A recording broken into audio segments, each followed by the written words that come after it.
O conceito de imagem virtual é largamente empregado na atualidade.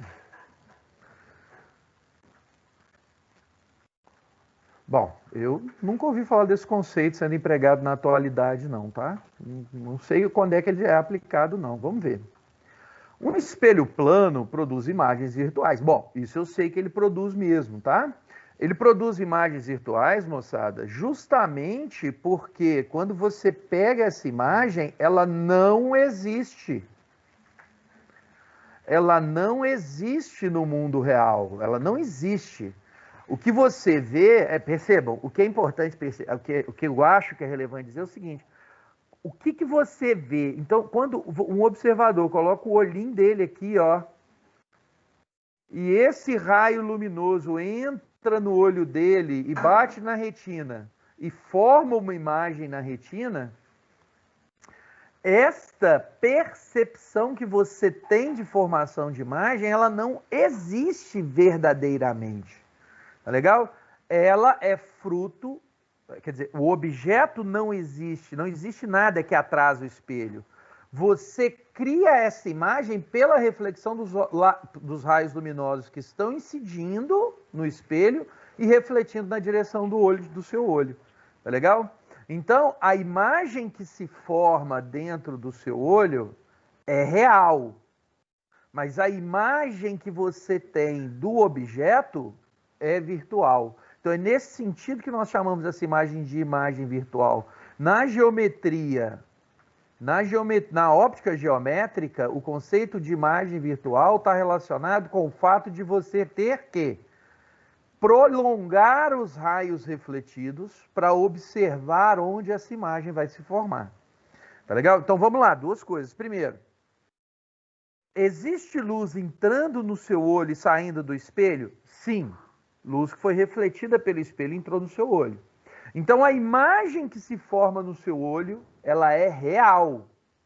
Porque há luz realmente incidindo na retina. Beleza? Mas aquilo que você enxerga dentro do espelho não existe. Você constrói uma imagem dentro do espelho na sua mente. Tá legal, moçada? Onde está o objeto real que criou a imagem? Está aqui na frente do espelho. Tá? Então, este é o conceito de imagem virtual para espelhos ópticos. Tá? Bom, comente com um colega as diferenças e semelhanças entre o conceito de imagem virtual utilizado no dia a dia e usado na classificação de imagens formadas em espelhos planos. Aí eu preciso pedir ajuda aos meus amigos técnicos do ensino médio integrado. Quando vocês conversam um com o outro e falam de imagem virtual no dia a dia de vocês, do que vocês estão falando? Porque eu realmente não sei dizer o que significa imagem virtual no nosso dia a dia, não. Vocês já usaram esse termo em algum momento? Não, por isso que eu não entendi essa questão. Então vamos tentar. Ué, mas no livro da imagem... Pode falar, velho. De computador, de telefone, entendeu? Só um instantinho. Como nós vamos discutir, agora eu vou parar de compartilhar, para eu poder ver vocês me verem. Então vai lá, fala aí, Caio. Caio estava com o microfone aberto, Brian. Um de vocês tinha aberto, gente. Pode falar o que vocês pensarem aí, não tem certo e errado. Pessoal, é porque no livro tá falando assim que a imagem virtual é aquela formada atrás do espelho, que é aquela que a gente vê. É isso? Pelo prolongamento, veja, não é só um espelho, não. Qualquer superfície refletora, né? A gente viu que a tela da TV é desligada, a tela do celular é desligada. Qualquer superfície que seja refletora, vejam, toda vez que existe reflexão, existe refração. Toda vez que existe refração, também existe reflexão. Eu vou falar uma outra coisa. Então, estou dizendo isso aqui só para reforçar que as imagens que são formadas por reflexão nas superfícies, elas também são virtuais. A imagem que eu mostrei para vocês aqui mais cedo, da minha caneta na superfície do meu celular, também é virtual. Ela não é uma imagem real, não. Então, essas imagens formadas por reflexão nas superfícies, elas são virtuais. Mas quando eu olho através da porta, por exemplo, de uma porta de vidro, de uma janela de vidro, e a luz vem lá de fora, ela refrata no vidro e chega até mim, né? Ela também refrata no espelho, no vidro que cobre o espelho, tá? Tem imagens aqui de trabalho de vocês em que você tem duas imagens, você percebe duas imagens virtuais. Agora eu vou ter até que achar isso aqui para mostrar para vocês. Em que você percebe duas imagens virtuais. Deixa eu achar aqui de quem que é. Ô, professor, só uma pergunta. Você falou de duas imagens, é que eu lembrei de um fato, eu não sei se assemelha, mas quando tá num jogo de futebol e tem muitos refletores ligados, a imagem do jogador, quando meio que a sombra dele, ele se divide em muitas, entendeu? Tipo assim, o centro fica mais escuro e o resto fica tudo mais... É penumbra, né? Forma penumbras ao É redor, isso que eu assim. ia te dizer, meu amigo. Aí nós estamos falando de penumbra e não de reflexão, mas eu acho que você está chegando onde eu quero mostrar aqui, ó. Esse trabalho aqui Tipo do uma André, noção, olha, entendeu? Só para questão de noção. mas olha aqui, eu acho que agora eu vou compartilhar, porque eu achei aqui o trabalho que eu queria mostrar para vocês, ó. Deixa eu mostrar minha tela aqui para vocês. Esse trabalho é do André Vieira, ó. Vocês estão vendo aqui o que ele mostrou aqui, o que eu queria que ele mostrasse, que é a distância da ponta da caneta até a ponta da imagem, não é? Todo mundo tá vendo que tá distante, não tá? Mas Sim. deixa eu dar um zoom aqui, ó. Opa. Deixa eu dar um zoom aqui, ó, na imagem.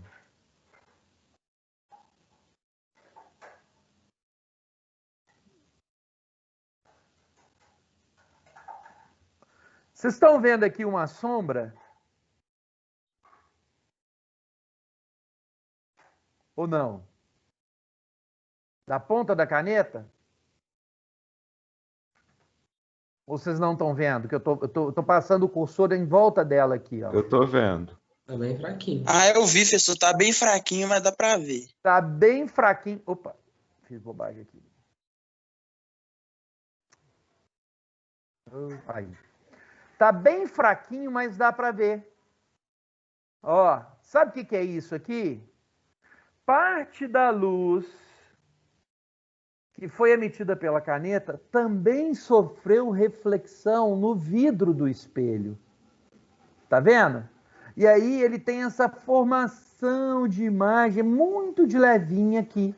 Isso não é um erro, não é uma falha. Isso é o fato de que, como você tem um vidro, a reflexão no espelho plano acontece como? A luz refrata pelo espelho plano, ela refrata pelo vidro, então ela atravessa o vidro, bate na superfície refletora lá atrás, que é uma lâmina de óxido de alumínio, e reflete de volta na sua direção. Então vejam, parte da luz que refrata pelo espelho, pelo vidro, reflete também. Toda vez que tem refração, tem um pouquinho de reflexão. Por isso que você tem vidros de vários preços. Quanto mais transparente for o vidro que constrói o espelho, quanto mais transparente ele for, melhor será o espelho, de mais qualidade ele será, percebem, moçada? E vidros de menor qualidade ou mais velhos, eles vão acabar sofrendo mais reflexão, quando o que eles querem é a refração. Tá? Depois eu vou achar, tem outro trabalho aqui que alguém apresentou que mostra isso ainda melhor. Tá bom? Então, voltando aqui à nossa discussão anterior, às vezes quando está de noite, você fecha a janela do seu quarto, apaga a luz do seu quarto, acende a luz do quarto e lá fora está escuro, você consegue ver a sua imagem refletida no espelho, na janela. Vejam, a janela ela é transparente, mas você consegue ver a sua imagem refletida. Quem já viu isso? Nenhum de vocês nunca viu isso na vida? Eu já vi, professor. Façam hoje à noite a experiência. Fechem a janela do quarto de vocês, acendam a luz do quarto, mas de preferência num lugar que lá fora à noite fique escuro, tá bom? Com menos luz entrando, refratando pela janela. De dia a gente não vê porque tem muita luz entrando pela janela, é mais difícil você perceber essa imagem, tá? Bom, mas é isso. Toda vez que você tem refração, você tem reflexão também. Tá? Mas, Arthur, não sei se foi você que falou dos jogadores de futebol no estádio, né, com os holofotes acesos. Por exemplo, é muito comum em quadra, essas quadras de bairro, que são mais baratinhas, né, que é mais baratinho o aluguel, você tem 4 holofotes, um em cada canto. E aí você vai ver, você vê 4 sombras do jogador. Uma sombra para cada um dos holofotes. A formação de penumbra tem a ver com isso. A formação de penumbra tem a ver com você ter fontes várias. Como é que você faz, por exemplo, no Mineirão para isso não acontecer, para esse efeito não acontecer?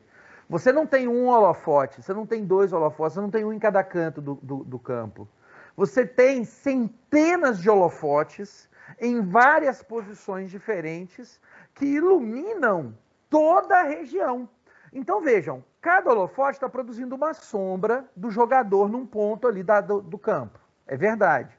Mas como você tem centenas de outros holofotes iluminando o campo, você não vê sombra. Para você ver sombra, você tem que ter poucas fontes e que a luz dessa fonte principal seja bloqueada por um objeto opaco. Tá legal, moçada? Tá. Então isso aí nós fizemos uma discussão grande, importante. Eu mostrei um negócio para vocês que é importante vocês perceberem. Falei uma coisa que era importante falar. Toda vez que tem refração, tem reflexão também da luz. Mas aí nós voltamos na pergunta do 9. O que é essa imagem virtual que o problema trouxe, né? O que é isso? O que vocês acham que seja isso? Alguém começou a falar e parou, ficou com vergonha, mas estava falando certo. É isso mesmo que eu acredito. Eu tenho a minha ideia, mas eu queria muito que vocês participassem, que vocês dissessem. Por favor. Ai, pera, não entendi, professor. Fala de novo, por favor. Não, o que é essa imagem virtual que a gente usa no dia a dia? Eu vou usar outro termo, então. Que aí eu acho que puxa a pergunta. Realidade virtual. O que é a realidade virtual para você? É quando você tem no seu celular, tipo, aquela imagem que ela é tipo... Ela não é bem 3D, mas você consegue, tipo, navegar dentro dela. Ela, tipo, mexe. Ah, tá. Não, então eu acho que nós não estamos falando da mesma coisa, não. Beleza, Caio. Eu até peguei um vídeo para mostrar para você. Quem viu minha apresentação lá no YouTube, minha apresentação no PowerPoint que eu fiz para vocês, tem um link de um vídeo que eu nem mostrei para vocês, que é de um eclipse filmado a partir de um balão atmosférico com câmera 3D. Eu coloquei, mas não mostrei porque o tempo estava curto, ficou curto para dar a matéria toda, mas se vocês entrarem na apresentação, vocês vão ver esse vídeo.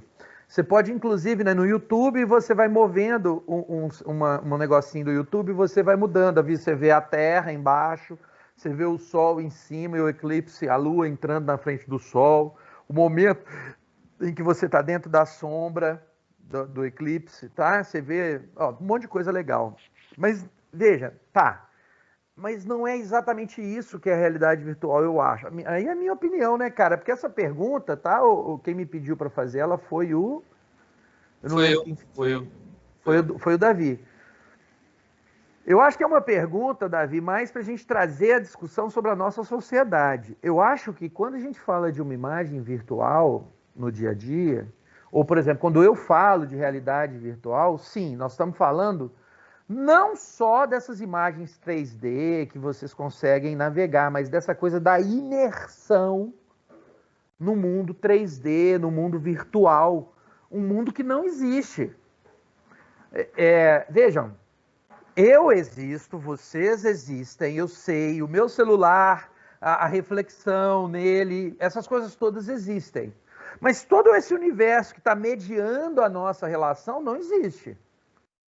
Os bits, os bytes, sabe? A informação que está trafegando, quer dizer, é óbvio, né? Hoje, na verdade, há uma série de pessoas que dizem que existe essa informação, inclusive, existe o conceito físico de informação, não é um conceito recente. Por exemplo, todo mundo aqui já ouviu falar de Stephen Hawking, né? Aquele cara que morreu no final da vida, ele teve uma doença degenerativa, ele já não falava, ele falava... mediado por uma linguagem computacional. Já ouviu falar do Stephen Hawking? Com certeza, professor. Pois é. Possível, não. O Stephen Hawking ficou famoso por uma proposta dele em relação aos buracos negros e, olha para você ver, hein, na década de 70 do século passado, já tem 50 anos que ele fez a proposta, E vocês sabem qual que era a ideia dele? Que a quantidade total de informação como uma grandeza física que mede a organização dos sistemas físicos. A proposta dele era que a quantidade total de informação contida num sistema físico se conservaria quando a matéria cai num buraco negro. Alguém aqui já ouviu falar desse conceito, dessa unidade física, informação? É um conceito que está relacionado com a mecânica quântica e está relacionado com a forma como as ligações quânticas, as interações quânticas na matéria podem ou não definir determinados estados. É complicado explicar, mas a ideia, olha para vocês verem. Bom, vamos voltar ao nosso problema. Não vamos devagar muito mais, não. Por exemplo, quando você joga um jogo e usa aquele óculos VR, que é aquele óculos de imersão em mundo tridimensional, não sei se algum de vocês tem essa tecnologia em casa para jogar. Mas quando você faz aquilo, você entra num mundo que é uma realidade virtual. Tem gente hoje chamando de realidade ampliada, tal, mas é assim, aquilo ali existe? Bom, essa é uma pergunta. Porque eu não vou, o Davi, trazer uma resposta. Porque a ideia era que vocês discutissem entre vocês. Essa é uma ideia. Qual que é a outra?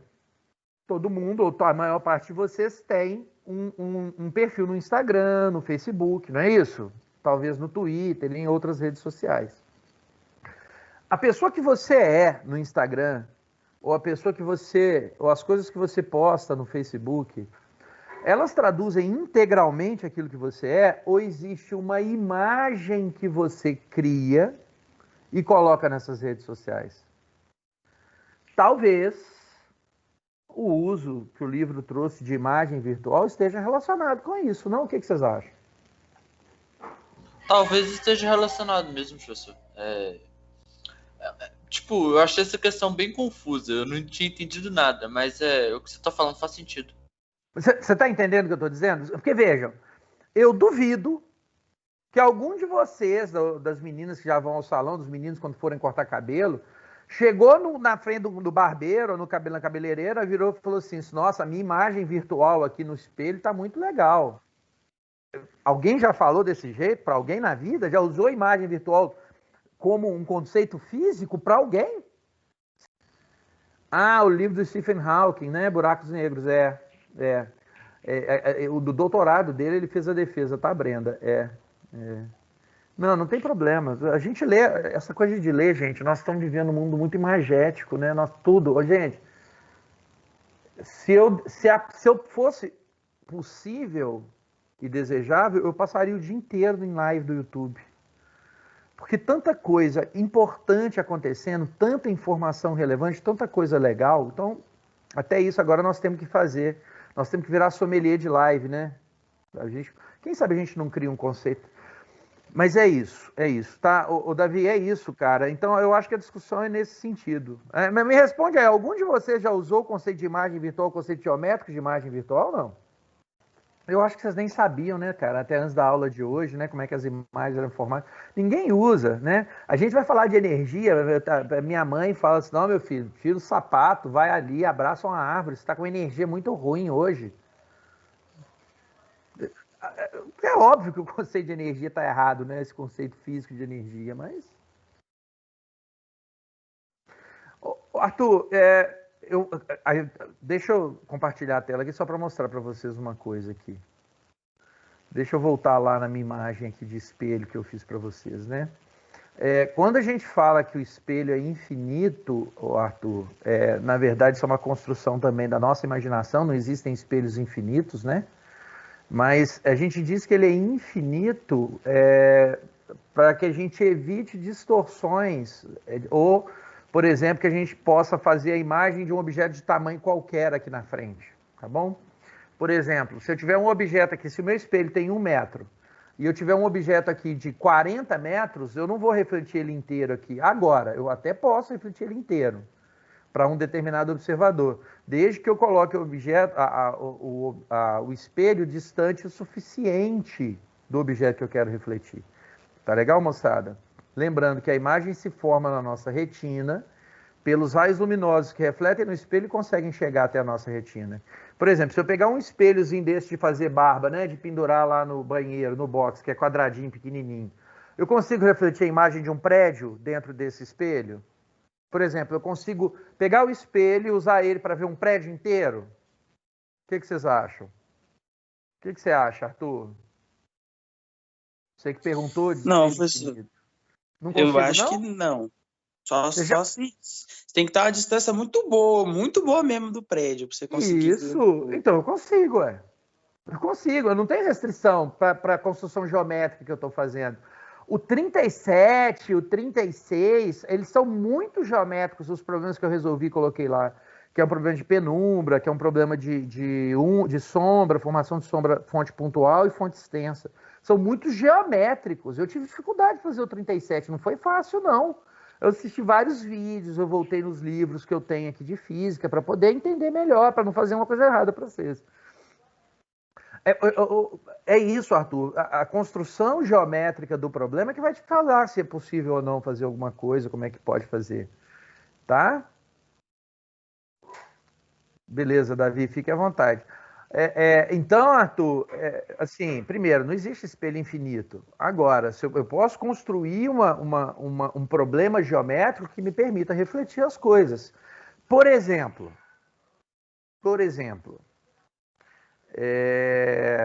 Antares, que é o coração da constelação de Escorpião, é uma gigante vermelha que é 100 vezes maior que o nosso Sol. E, no entanto, quando eu uso um telescópio refletor, eu estou construindo uma imagem real de Antares a partir da reflexão da luz no espelho côncavo. Então, eu pego um negócio que é 100 vezes maior do que o Sol e faço a reflexão dela. Por quê? Porque ela está a uma distância suficientemente grande do nosso planeta, tá legal? Que bom, Luiz. Quebrar a cabeça é importante. Mas a 36 era mais simples. Como ela era fonte pontiforme, era só você projetar, né, as dimensões do problema, fazer análise das dimensões do problema.